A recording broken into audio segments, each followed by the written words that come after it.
Alô, ouvinte! Olá, você que nos ouve na rádio UFRJ e nas plataformas de podcast. Nós somos o Levante Sua Voz, programa quinzenal do Intervozes, Coletivo Brasil de Comunicação Social. Aqui você fica por dentro das análises mais precisas sobre os temas quentes da comunicação no Brasil e no mundo.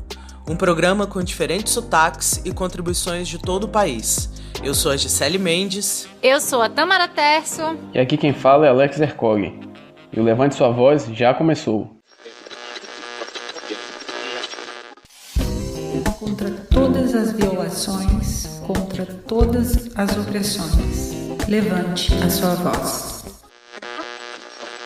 Você já deve ter percebido que o nosso programa está um pouco diferente hoje. A Mônica e o Bruno também estão aqui com a gente. Dá um oi aí, gente, pro pessoal não ficar com saudade. Oi, minha gente. Hoje é dia de episódio especial e a gente não vai falar muito. Mas vamos ouvir atentamente tudo que nossos convidados e companheiras da Setorial Dandara, que reúne negras, negros e indígenas do Intervozes, vão trazer. É isso aí. A gente volta no final para contribuir com as ideias para adiar o fim do mundo.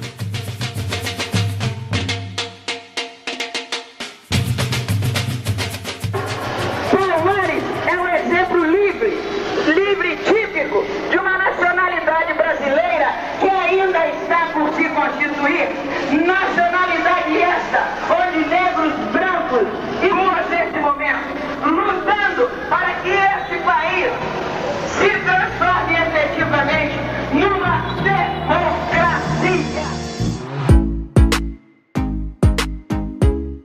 Adeus Canavial, adeus Senzala.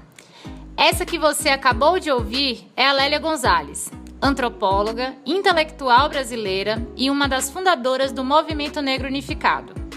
Ela estava na Marcha Zumbi, no Rio de Janeiro, no dia 20 de novembro de 1988, ano do meu nascimento e da promulgação da nossa Constituição Federal. Começamos com essa frase porque o programa de hoje parte de uma premissa. É impossível pensar a democracia no Brasil descolada do racismo estrutural. Isso porque o mito da democracia plena vem acompanhado do mito da democracia racial. A gente não vai explicar isso aqui ponto a ponto. Existe uma vasta produção acadêmica, literária e artística sobre isso. Vamos deixar 2 dicas daqui do mundo do podcast: História Preta e Infiltrados no Cast. O que a gente quer hoje é tentar entender como a esquerda brasileira vem se movimentando para enfrentar o racismo, tanto internamente, nas organizações, movimentos e partidos, quanto em termos de propostas de políticas públicas.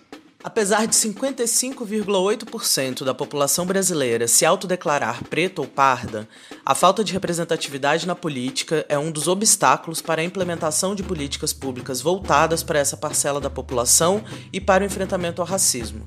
Segundo a Gênero e Número, 44% das vereadoras e vereadores eleitos nas capitais brasileiras em 2020 se autodeclaram negras. Quando olhamos para gênero, mulheres serão 18% de todas as vereadoras de capitais. Um dado animador e cheio de esperança veio da Coordenação Nacional de Articulação das Comunidades Negras Rurais Quilombolas, a CONAQ. De acordo com o levantamento da organização, 50 quilombolas foram eleitos para prefeituras e vereanças em 9 estados brasileiros. Um feito histórico, somado às mulheres negras e jovens eleitas vereadoras por todo o Brasil.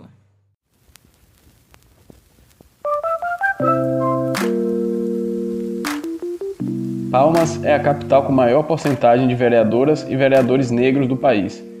Das 18 cadeiras, 17 serão ocupadas por pessoas negras.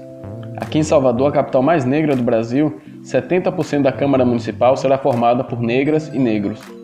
Mas será que isso é suficiente? A gente conversou com Vilma Reis, socióloga, ativista do Movimento de Mulheres Negras do Brasil, doutoranda em estudos africanos e que é filiada ao Partido dos Trabalhadores desde 2007. Esse ano, ela também foi pré-candidata à Prefeitura de Salvador.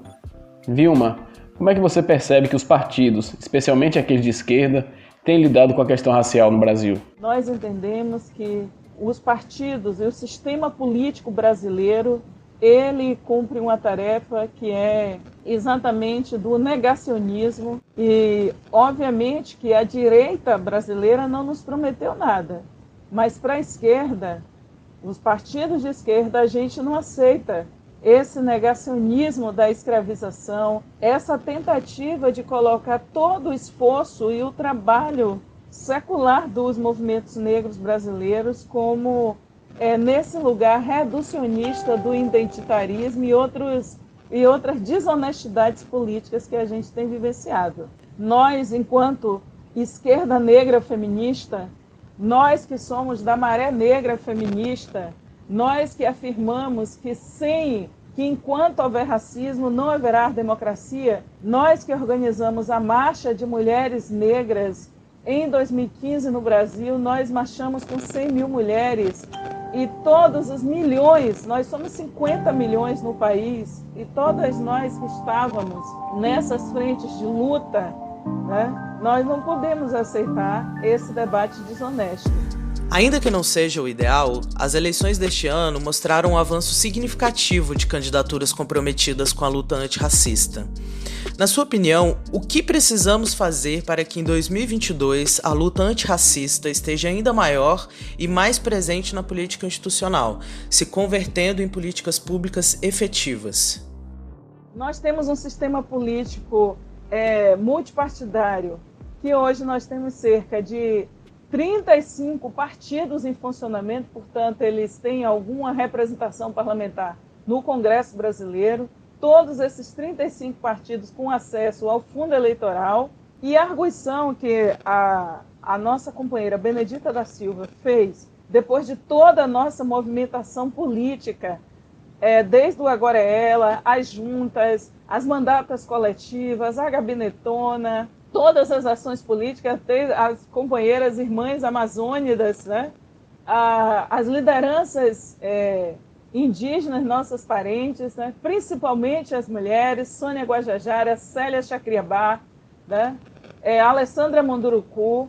Essas mulheres, elas levantaram também uma questão política importante. Pois bem, as eleições de 2020, elas não começaram em 2020, elas não terminam em 2020. É muito importante a gente consignar essa posição. As eleições de 2020, elas demonstraram a nossa posição, né, de afirmar algumas vitórias monumentais dos movimentos negros brasileiros, dos movimentos de mulheres negras brasileiras, é fundamental. Nós consideramos que foi muito bem sucedida nossa posição política, nosso levante por democracia popular, né? E sem as mulheres negras não vai ter democracia popular no Brasil, porque somos nós que qualificamos a democracia brasileira. E sabe aquela história de fazer o dever de casa? Pois é. Assim como os partidos, os movimentos sociais, entidades e organizações não governamentais também são atores fundamentais na luta antirracista. Para nos contar um pouco mais sobre esse processo de enegrecer os ativismos, conversamos com a Débora Rodrigues da Silva, que é do Conselho Diretor da Associação Brasileira de ONGs, a ABONG. Débora, como as organizações que atuam na defesa dos direitos humanos têm lidado com a questão racial hoje? Nós tivemos uma crise política institucional com o Estado Democrático de Direito sob ataque, uma conjuntura de muitas perdas de direito, do avanço do conservadorismo, da violência do Estado que massacra a nossa população jovem, destrói nossas terras, as terras quilombolas, as terras indígenas, e amplia um conjunto de desigualdades que atacam a população negra, né? Mais pobre, mais vulnerável.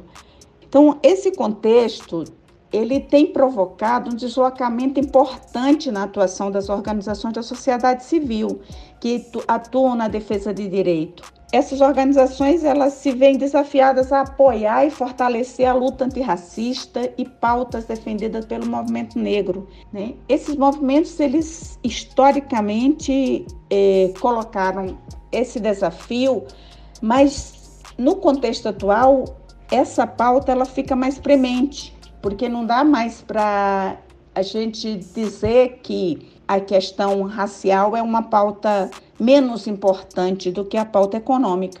E aí, a gente precisa ressaltar de que a gente chega aqui porque a ação dos movimentos negros nos trouxe até aqui, as suas lutas, os seus processos de resistência. A ABONG fez um levantamento sobre a empregabilidade de pessoas negras entre as organizações da sociedade civil que atuam em capitais brasileiras. A ação integra a campanha Quantos Somos? E o levantamento foi feito a partir dos dados da Relação Anual de Informações Sociais, a RAIS. A Débora falou um pouco sobre os resultados. Esses primeiros dados, eles apontam mais de 46% das pessoas que atuam em organizações da sociedade civil e associações de defesa de direito são negras e pardas.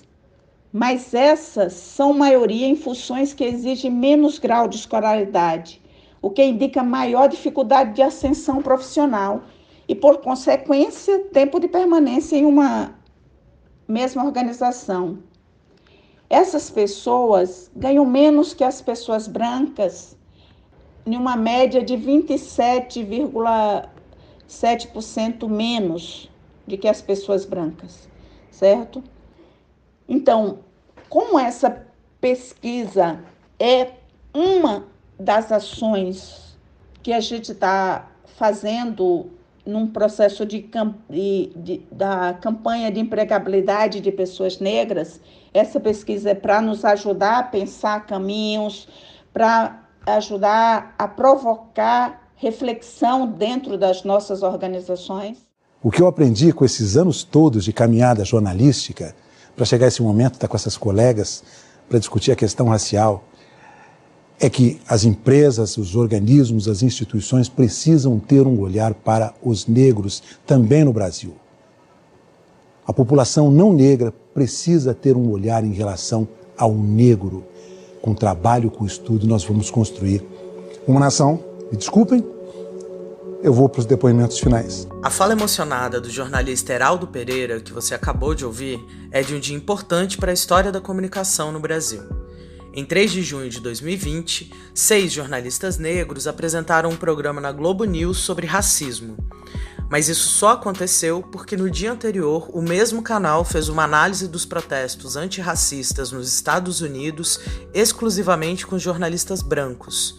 E como bem apontou a emissora em seu pedido de desculpas, isso não foi uma coincidência. Não foi mesmo. Assim como não foi coincidência o apresentador branco ter sido tão enfático na defesa da qualidade dos profissionais brancos da emissora, reforçando nas entrelinhas o mérito. Há décadas, o movimento negro denuncia o racismo nos meios de comunicação. Só para a gente ter uma ideia, os dados mais recentes que encontramos, de 2012, mostram que 77% da imprensa brasileira é formada por pessoas brancas. Portanto, estamos falando de uma mídia que constrói representações de negras, negros e negres pelo olhar da branquitude, que exotiza e reduz a população negra a uma série de estereótipos racistas. E esse é só um dos problemas. O professor emérito da Universidade Federal do Rio de Janeiro, Muniz Sodré, pensando na GO, nos explica isso melhor em uma entrevista concedida em 2018 ao Cultine, Acervo de Cultura Negra.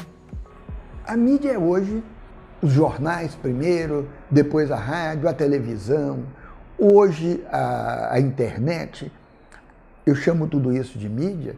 A mídia eu retomar a frase de Gramsci, é o intelectual orgânico das classes dirigentes, é a mídia. São 9 famílias, por exemplo, detêm os principais órgãos de comunicação aqui do Brasil. Essas 9 famílias são descendentes de famílias fundadoras. Essas 9 famílias fazem parte da elite brasileira. E essa elite tem incrustado em sua memória, em seu comportamento, esse racismo estrutural. Portanto, é a mídia quem efetivamente pauta e agenda comportamentos sociais. Nessa pauta, nesse agendamento dos comportamentos sociais, está inscrito o racismo. Eu digo, portanto, a mídia brasileira, apesar de aqui e ali recrutar um ou outro negro, eu falo, a televisão tem um na emissora tal, tem outro no jornal aqui e ali, a mídia é racista. Mas de que forma é racista? ela pode falar contra o racismo, mas ela é estruturalmente racista. Apesar da mídia hegemônica ser estruturalmente racista, a gente acredita que é possível sim fazer uma comunicação que sirva ao propósito da luta antirracista. Uma comunicação que valorize a contribuição das negras, negros e negres na sociedade brasileira. Uma comunicação que seja a expressão de séculos de resistência e que se coloque a serviço da diversidade e pluralidade de vozes do país todo. As mídias alternativas negras são exemplo disso. Nós falamos com Pedro Borges, cofundador e editor-chefe da Alma Preta, que é uma agência de jornalismo especializada na temática racial do Brasil.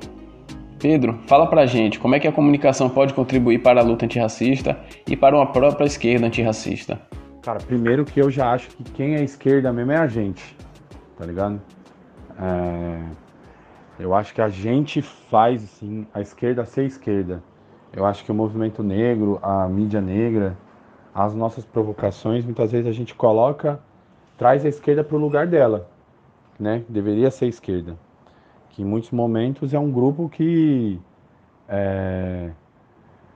pelo menos que parte do seu princípio, que não consegue ter uma análise total do Brasil, né? Porque ela desconsidera o marcador racial, desconsidera o marcador de gênero, os marcadores de sexualidade, das periferias dos territórios, e muitas vezes não consegue realmente dar uma conta do Brasil.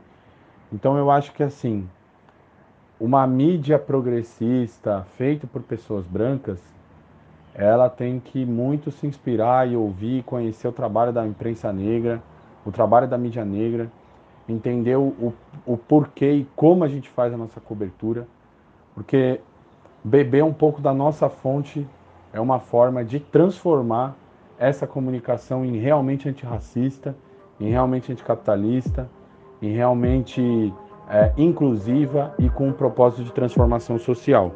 Também ouvimos da Vilma algumas dicas para a pergunta que não quer calar. Como a esquerda pode ser mais antirracista?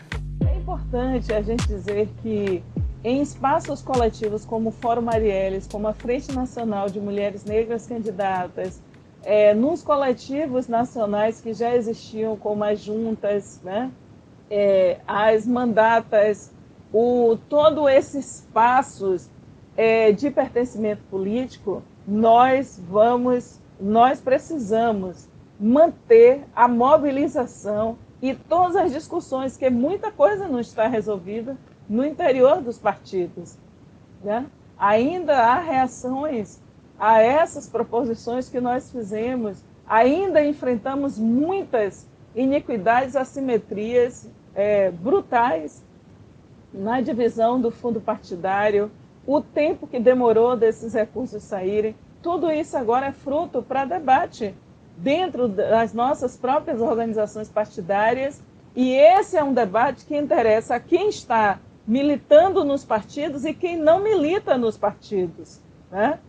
Essa é uma discussão que interessa ao conjunto da sociedade brasileira. Então, para nós, é muito importante que a gente interfira na cena do poder para que nosso povo tenha poder, que nossas lideranças, a partir de questões programáticas, possam interferir deliberadamente na questão e no tabuleiro da representação política no Brasil. E nós pensamos um projeto de poder que envolve toda a sociedade brasileira. Ideias para adiar o fim do mundo. Já aprendemos com Ailton Krenak que, ao contar mais uma história, estamos adiando o fim do mundo.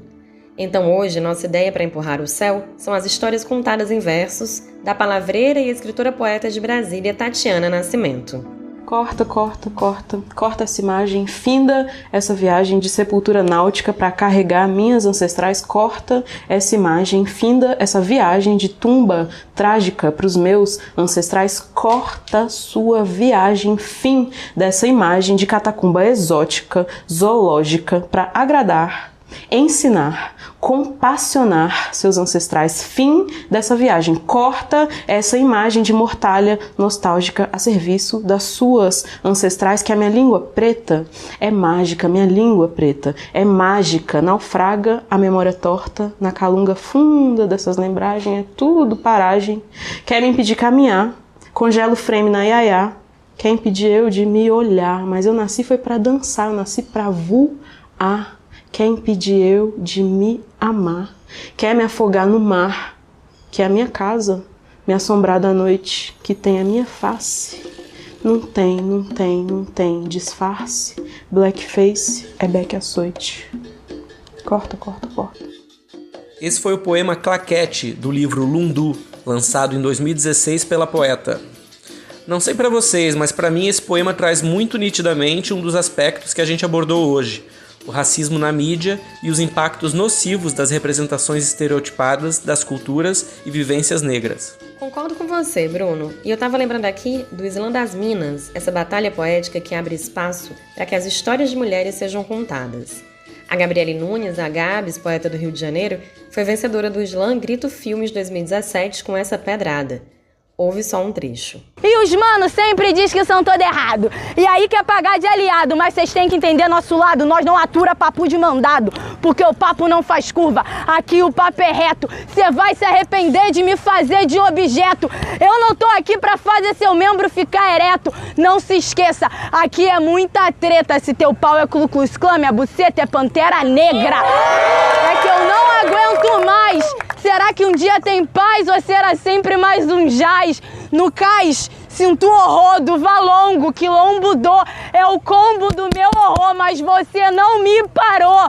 Uns mortos na matéria, mas vivo na memória. Eu canto aqui é pra lembrar essas histórias. Em meio ao caos, nós vai encontrar a glória. Em meio a tanta luta, nós vai chegar na vitória. É que eu tenho a minha raiz, minha base pra ser feliz. Eu invado, eu não me encaixo. E você ainda se acha muito macho. Mas nunca viu rastro de cobra, nem couro de lobisomem. Se correr, o bicho pega. Se ficar, o bicho come. O que eu passei na vida, vocês não sabem como é. Pra viver na minha pele, neguinho, tem que ser muito, mas muito mulher.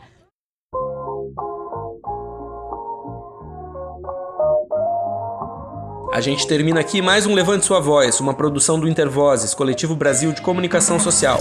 Este episódio contou com a produção de Gisele Mendes, Paulo Victor Melo e Tâmara Terço. Na locução estamos em muitos: Alex Ercog, Tâmara Terço, Gisele Mendes, Mônica Mourão e eu, Bruno Marinoni. Na edição e finalização, Iago Werneck e Raquel Baster. Você ouve novos episódios quinzenalmente nas plataformas de podcast e às quintas na rádio UFRJ. Neste episódio, nós usamos áudios do Acervo de Cultura Negra, do canal Mais Arte Sempre, da Globo News e da Grito Filmes. Valeu, pessoal! A gente se vê daqui a 2 semanas. Até lá!